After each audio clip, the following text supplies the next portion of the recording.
Hello guys, അങ്ങനെ interesting ആയിട്ടുള്ള video ആയിട്ടാണ് വന്നേക്കുന്നത്. കുറേ യൂസ്ഫുൾ ആയിട്ടുള്ള ഒരു വീഡിയോ ആണ്. കാരണം BSNL, ജിയോ, എയർടെൽ യൂസ് ചെയ്യുന്നവർക്ക് ഒരു ഇൻട്രസ്റ്റിംഗ് ആയിട്ടുള്ള ഒരു കാര്യമായിട്ട് ടിപ്സും കാര്യങ്ങളൊക്കെ ആയിട്ടാണ് വരുന്നത്. നമുക്ക് അതിലോട്ട് കടക്കാം. വീഡിയോയിലോട്ട് പോകുന്നതിന് മുമ്പ് ആദ്യം നിങ്ങൾ ചെയ്യേണ്ടത് ലൈക്ക് ചെയ്തൊന്ന് സപ്പോർട്ട് ചെയ്യുക. ടെലികോം കമ്മ്യൂണിറ്റി കൊണ്ടുവന്നിരിക്കുകയാണ് ICR ടെക്നോളജി. ICR ടെക്നോളജി എന്ന് പറഞ്ഞു കഴിഞ്ഞാൽ ഇൻട്രാ സർക്കിൾ റോമിംഗ് എന്നാണ് ടെക്നോളജിയുടെ ഫുൾ ഫോം എന്ന് പറഞ്ഞാൽ. ആ പേരിൽ തന്നെ ഉണ്ട്. ഇൻട്രാ സർക്കുലർ ആയിട്ടുള്ള നെറ്റ്വർക്കിംഗ് ഒക്കെ കിട്ടും. എന്ന് വെച്ചാൽ പല നെറ്റ്വർക്കിംഗ് സിഗ്നൽസ് നമുക്ക് ഒരു ടവറിൽ കിട്ടും. അതാണ് ഇത് ഉദ്ദേശിച്ചത്. റേഞ്ച് ഇല്ലാത്തടത്തും ഒക്കെ കിട്ടും. അങ്ങനെ സിമ്പിളായിട്ട് പറയുവാണെങ്കിൽ എന്ന് വെച്ചാൽ ഈ ഒരു ടെക്നോളജി നമുക്ക് വെളിയിലൊക്കെ ഓൾറെഡി ഉണ്ട്. പക്ഷേ ഇന്ത്യയിൽ ഇപ്പോൾ കൊണ്ടുവന്നിരിക്കുകയാണ് ICR ടെക്നോളജി. കാരണം ഇത് BSNL, എയർടെൽ, ജിയോ ഇവർ മൂന്നുപേരും കൂടെ ചേർന്നാണ് കൊണ്ടുവന്നിരിക്കുന്നത്. കാരണം BSNL പലയിടത്തും റേഞ്ച് ഉണ്ട്. കാരണം ഉള്ള ഏരിയയിലോട്ട് ഭയങ്കര റേഞ്ച് BSNL ഉണ്ട്. അല്ലാത്ത സ്ഥലങ്ങളിൽ BSNL റേഞ്ച് ഇല്ല, വിളിക്കാൻ പോലും കോള് കിട്ടുന്നില്ല.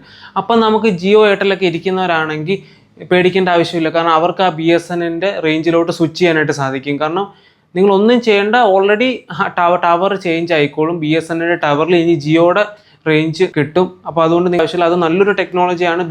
ഇവരെല്ലാം ടെലികോം കമ്മ്യൂണിറ്റിയിലെ ഈ 3 വമ്പൻ കമ്പനികൾ ചേർന്നിട്ടാണ് ഈ ഒരു ടെക്നോളജി കൊണ്ടുവരുന്നത്. കൂടാതെ അതിൽ VIയും കൂടെ വരും. നമുക്ക് റേഞ്ച് സ്വിച്ച് ചെയ്യും. ഇപ്പോൾ BSNLൻ്റെ റേഞ്ച് ഉള്ള ഏരിയയിൽ ഉണ്ടെങ്കിൽ അവിടെ ജിയോയുടെ സിഗ്നലും സ്വിച്ച് ചെയ്ത് യൂസ് ചെയ്യാനായിട്ട് സാധിക്കും. ആ ടവറിൽ തന്നെ നമുക്ക് ജിയോയുടെ റേഞ്ചും സ്വിച്ച് ചെയ്യും. ഇങ്ങോട്ട് നമുക്ക് സിഗ്നൽ ലോസ് ആവാതെ തന്നെ നമുക്ക് ഇനി കോളിംഗ് ഒക്കെ ചെയ്യാനായിട്ട് സാധിക്കും. അപ്പോൾ അതുകൊണ്ട് നല്ലൊരു കാര്യമാണ്. നമുക്കിനി BSNLോട്ടൊക്കെ മാറേണ്ട ആവശ്യമില്ല.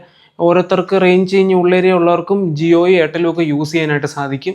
എല്ലാവർക്കും ഇനി എവിടെയെങ്കിലുമൊക്കെ പോകുമ്പോൾ റേഞ്ച് ഇനി കോളിംഗ് റേഞ്ച് കിട്ടും. എന്നാലും ജിയോ തരുന്ന ആ റേഞ്ച് പ്രതീക്ഷിക്കില്ല. ജിയോ, എയർടെൽ തരുന്ന ആ ഒരു സ്പീഡും റേഞ്ചും നെറ്റിന് കിട്ടത്തില്ല. കോളിംഗ് പർപ്പസിന് അത് ഭയങ്കരമായിട്ടൊരു യൂസ്ഫുൾ ആവും. കാരണം നമ്മൾ ഉള്ളേരിയിലൊക്കെ പോയി കഴിഞ്ഞാൽ റേഞ്ച് കിട്ടാൻ സാധ്യത വളരെ കുറവാണ്.